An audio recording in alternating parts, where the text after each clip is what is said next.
അപ്പോൾ നമ്മളെല്ലാവരും കൂടി പുറത്ത് പോവാട്ടോ. വേറെ ഒന്നിനും വേണ്ടിയില്ല, ത്രിലോകിൻ്റെ ബർത്ത്ഡേ ആയതുകൊണ്ട് ത്രിലോകിന് എന്തെങ്കിലും ഗിഫ്റ്റൊക്കെ വാങ്ങിക്കൊടുക്കാമെന്ന് ഓർത്തിട്ട് പോകണതാട്ടോ. കാരണം 28-ാം തീയതി ബർത്ത്ഡേ ആകുമ്പോഴത്തേക്കും നമ്മൾ എന്തായാലും നൊയിമ്പിലായിരിക്കും നമുക്ക് ഊഹം ഉണ്ടായിരുന്നു.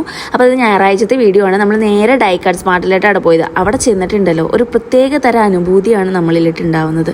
കാരണം ഈ ക്യൂട്ടായിട്ടുള്ള സാധനങ്ങളൊക്കെ കണ്ടിട്ടുണ്ടല്ലോ, ഉള്ളിൽ നിന്ന് ഇങ്ങനെ ഒരു സൈസ് സന്തോഷം ഇങ്ങനെ വന്നുകൊണ്ടിരിക്കുകയായിരുന്നു കേട്ടോ. എനിക്ക് ഞാൻ ഓടി നടന്ന എല്ലാം ഒരു റൗണ്ട് കണ്ടു. അത് കഴിഞ്ഞിട്ടാണ് ത്രിലോക് പിന്നെ സാധനങ്ങൾ എടുത്ത് വാങ്ങാൻ തുടങ്ങി കേട്ടോ. ഈ ടിഷ്യൂ പേപ്പറിൽ വരെയും ക്യൂട്ട്നെസ് ഓവർലോഡൊക്കെ ആവാം. ഈ സ്റ്റിക്കറിൻ്റെയൊക്കെ പ്രിൻ്റഡ് ടിഷ്യൂ പേപ്പർ ഉണ്ടായിരുന്നു കേട്ടോ.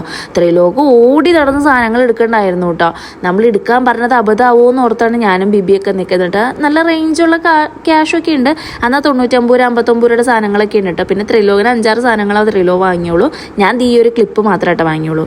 പിന്നെ ഞാൻ കാണിച്ചു തരാവേ എന്തൊക്കെ വാങ്ങിയെന്ന്. പിന്നെ നമ്മൾ ഫുഡ് കഴിക്കാൻ കയറി പോഞ്ഞിക്കര റെസ്റ്റോറൻറ്റിലാണ് കയറിയത്. അവിടെ ഈ സീ ഫുഡ് ഐറ്റംസ് ആട്ടോ അടിപൊളി. അപ്പം നമ്മൾ മീലാണ് പറഞ്ഞു തന്നിട്ട് സ്പെഷ്യൽ എന്തെങ്കിലും പറയണം. പക്ഷേ സ്പെഷ്യൽ പറയാൻ തോന്നിയില്ല കേട്ടോ. എനിക്കൊന്നും പറയാൻ തോന്നിയില്ല. കാരണം ഇതുമാത്രം തന്നെ നല്ല കറികളും നല്ല ടേസ്റ്റുള്ള കറികളും ഉണ്ടായിട്ടോ. പക്ഷേ ത്രിലോകിന് ഇതൊന്നും കൂട്ടില്ലാത്തതുകൊണ്ട് സ്പെഷ്യൽ പറഞ്ഞു. ചെമ്മീൻ റോസ്റ്റ് ആട്ടോ പറഞ്ഞത്. പക്ഷെ നല്ല റേറ്റ് ഉണ്ടായിരുന്നു കേട്ടോ. പാത്രം കഴിയുണ്ടോ എന്നെല്ലാം ഓർഡർ ചെയ്തേനി. പിന്നെ വീട്ടിലെത്തിയപ്പോഴത്തേക്കും അമ്മാമ്മ സർപ്രൈസായിട്ട് വന്നിട്ടോ. ആ ജീപ്പ് അമ്മാമ്മ ഗിഫ്റ്റ് വാങ്ങിച്ചുകൊണ്ട് വന്നു കേട്ടോ. നമുക്കിങ്ങനെ ബർത്ത്ഡേ ആഘോഷിക്കാതെ ഇന്ന് ആഘോഷിക്കില്ല, ഇനി ആഘോഷിക്കാണ്ടിരുന്ന അതിനൊരു വിഷമമായിരിക്കില്ലേ എന്നും പറഞ്ഞ് വന്നതാട്ടോ. അപ്പോൾ പിന്നെ ഞങ്ങൾ തന്ന ബിരിയാണിയും വെച്ച് കുറച്ച് സാധനങ്ങളും പോയി വാങ്ങിക്കൊണ്ടുവന്ന് കേക്കും ബലൂണൊക്കെ വാങ്ങിക്കൊണ്ടുവരാമെന്ന് വിചാരിച്ചോട്ടെ. കേക്ക് അമ്മ ഓൾറെഡി വാങ്ങിക്കൊണ്ടുവന്നിട്ടുണ്ടായിരുന്നു.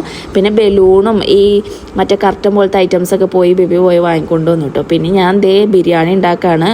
ഒരു ഇൻഡക്ഷൻ കുക്കറിൽ ഉണ്ടാക്കണ അറിഞ്ഞുകൊണ്ട് കുറേ ടൈം എടുത്തിട്ടോ. ഞാൻ ഉണ്ടാക്കി വരുമ്പോൾ സന്ധ്യയായി വന്നു. പിന്നെ ഒരു 6 മണി വിളക്ക് കൊളുത്തി കഴിഞ്ഞപ്പോൾ നമ്മൾ ത്രിലോകിനെ കേക്ക് കട്ട് ചെയ്യാനുള്ള പരിപാടിയിലേട്ടൊക്കെ സെറ്റാക്കാൻ വന്നു. അപ്പോഴത്തേക്കാട്ടോ ഞാൻ ചിക്കൻ കറി ലാസ്റ്റ് ഗ്രേവി സെറ്റാക്കണ്ടായുള്ളൂ. അതെല്ലാം കഴിഞ്ഞപ്പോൾ നമ്മൾ കേക്ക് കട്ട് ചെയ്തു. കേക്ക് കട്ട് ചെയ്തിട്ട് കുറേ നേരം ഞങ്ങൾ വെറുതെ ഇരുന്നു കേട്ടോ. കാരണം ഈ കേക്ക് തിന്നിട്ട് പിന്നെ നല്ല ചൂട് കൊടുത്തിട്ട് അത് കഴിഞ്ഞിട്ട് 8 മണി കഴിഞ്ഞപ്പോൾ ബിരിയാണി കഴിച്ചു കേട്ടോ. അപ്പോൾ ഇന്നത്തെ വ്ളോഗ് ഇത്രയുള്ളൂ ഗൈസ്. അടുത്ത വീഡിയോ ആയിട്ട് കാണുന്നതായിരിക്കും. By, love you.